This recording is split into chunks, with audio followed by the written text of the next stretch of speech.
Amazing grade 3 artists. Today we are going to be again looking at dragon or reptilian eyes and how they have a rough, bumpy, scaly texture. But instead of doing implied texture like we did for our oil pastel drawing, today we are going to be using air dry clay to create a three-dimensional dragon eye sculpture. The first step that we are going to take today is to actually design the glass eye for our sculpture and then begin applying it onto our base.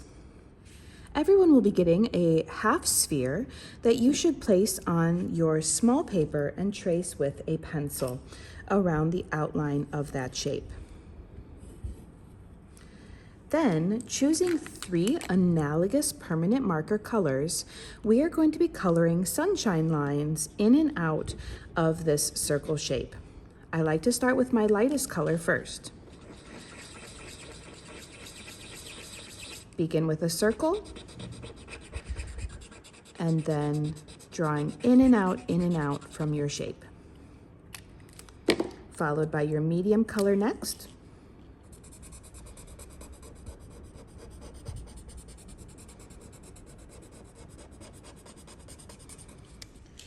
And finally, your darker color. It's okay if you color outside the line a little bit, because later we will cut the paper to fit our marble.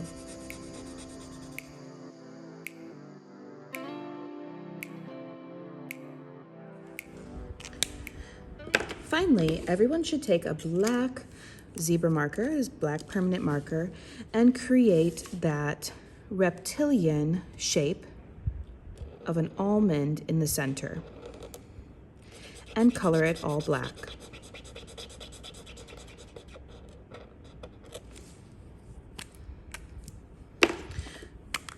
I will help you to use a whiteout marker to then add the highlight to your eye.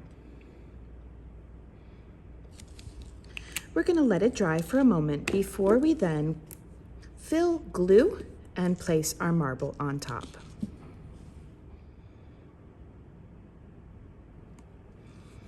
Add a dot of glue that covers almost the pupil in the center and place your marble on top. Squish it down enough so that the glue seeps out from the outside of the marble and you can start to see the coloring underneath.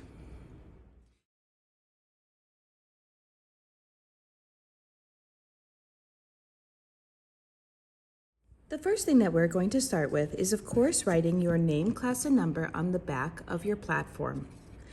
But then we are going to apply a thin layer of clay to our platform and then take our eye, even while it is still a little bit wet with glue, and place it on top of that clay. When you take clay for your background platform, please just take a little bit at a time. When you are pulling the clay from either the jar or the plastic bag, sometimes what you need to do is ball the clay and give it a snap yank out of that container before either closing the zipper or putting the lid back on. Whenever you are taking clay, we really don't want to take more than just 2 fingers ball. So if you ball it up and it's wider than your 2 fingers, it is too much clay. With this clay, I'm going to go ahead and make my base by just pressing it and kneading it until it covers my base. We want it to be a very thin application of clay.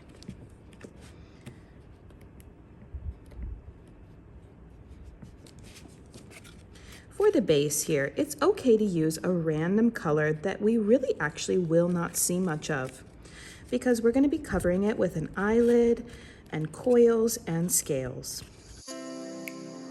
It's even okay to not spread it the entire way all the way to either edge, because we are going to be covering up those places with our eyelids next. Once I've roughly spread clay all on the base of my platform, a nice thin layer of clay. We don't want to waste our clay on this place because we won't see it very much. We're then going to go ahead and place our paper with our eye, which is still drying. Now we're ready to start adding some areas around the eye. For this, you're welcome to choose another color or begin mixing colors together.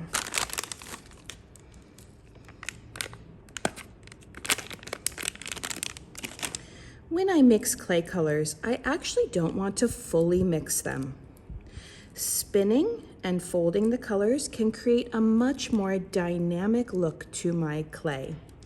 I really want them to be a little bit of a textured look. That is our wolf, as we are creating actual texture with our work.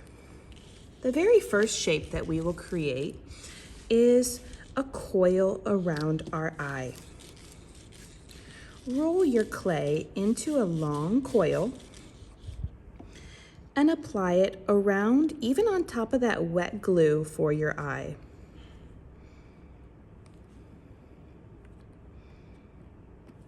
You may use some of the extra clay to make a beginning eyelid on top.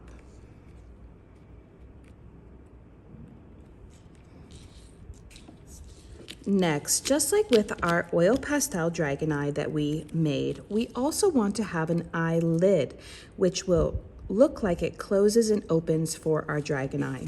So to do this, we actually need quite a large amount of clay to create both the top and bottom lid. What I'm going to do is, because my eye color that I chose for my dragon eye is orange and yellow and red, I'm going to choose similar colors for my eyelid. Again, as you are mixing, don't mix too much.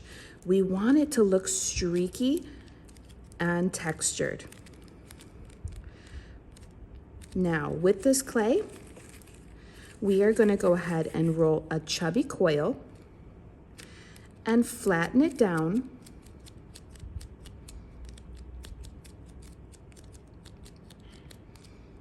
and pinch the sides.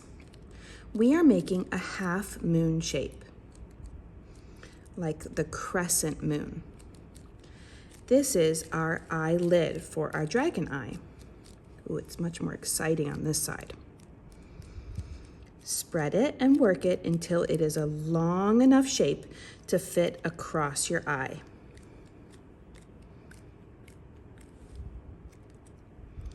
Then begin on the top and attach it all the way to the sides of your eye.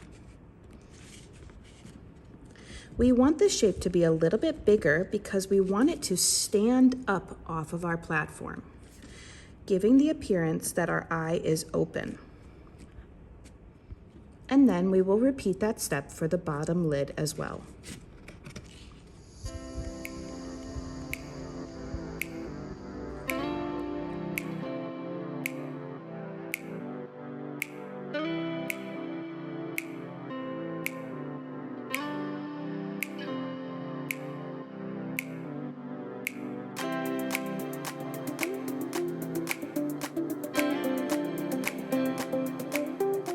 After we have completed the eyelid, the hardest part is finished.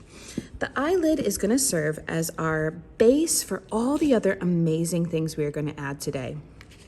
Today we are going to focus on adding smaller pieces of texture that really help to enhance the illusion of bumpy, scaly effect. You may want to add horns, and we're going to go over how to make these twisted ropes that can go on top of the eyelid to make it even more exciting looking. Let's start with some of these scales at the back.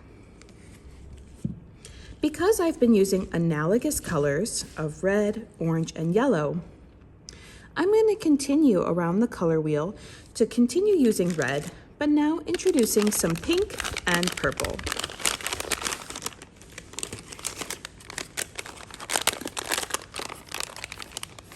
Today you'll be selecting a lot less clay because we are working on just small details. Making sure after you select the clay that you zip up the bag. I know sometimes it can be a little sticky, but just roll it in your hands until it releases. Again, boys and girls, today avoid over mixing your clay. We want to see those streaky colors.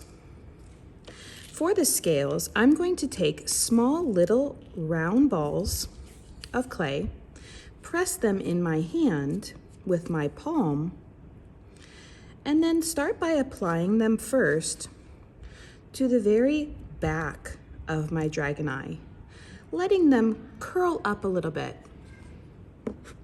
Then I'm going to continue those petals and layer them on top of each other.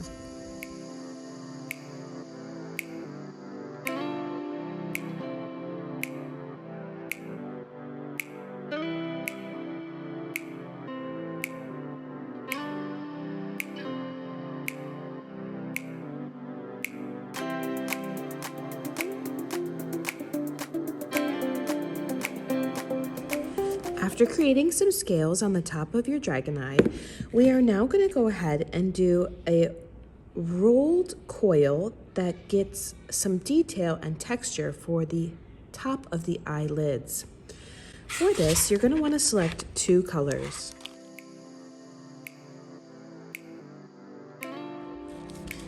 Roll each color into a long coil.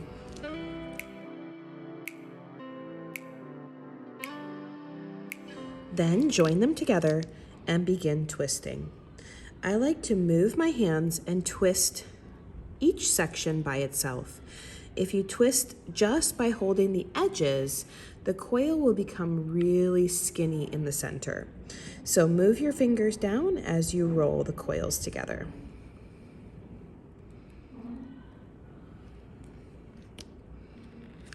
That's okay that it's broken because I'm actually going to make one for the top and for the bottom.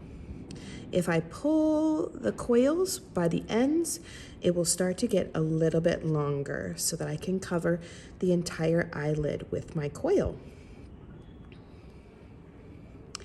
And then place it along the edge of your eyelid.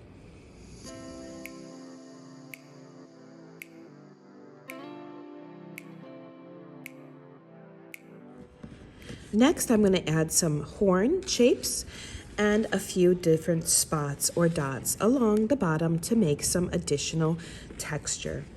For your horn, you will want to roll a coil and then roll one side to be a little bit pointier before pressing them down and making them into little cones.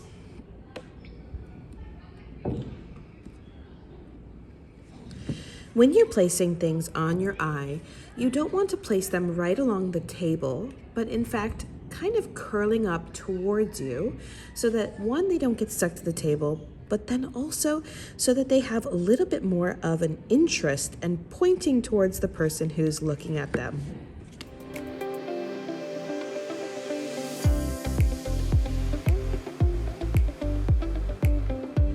Finally, the last thing I'm going to do to further enhance my work is create some little details like dots and some scaly, bumpy parts.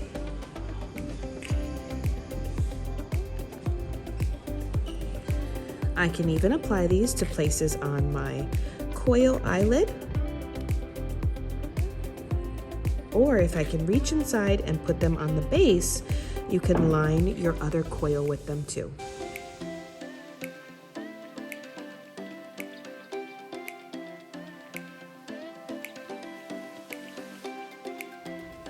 All right, my amazing grade 3 artists, we have created our actual dragon eye textured sculpture that has lots of details and places that grab our attention through the real texture that we gave it.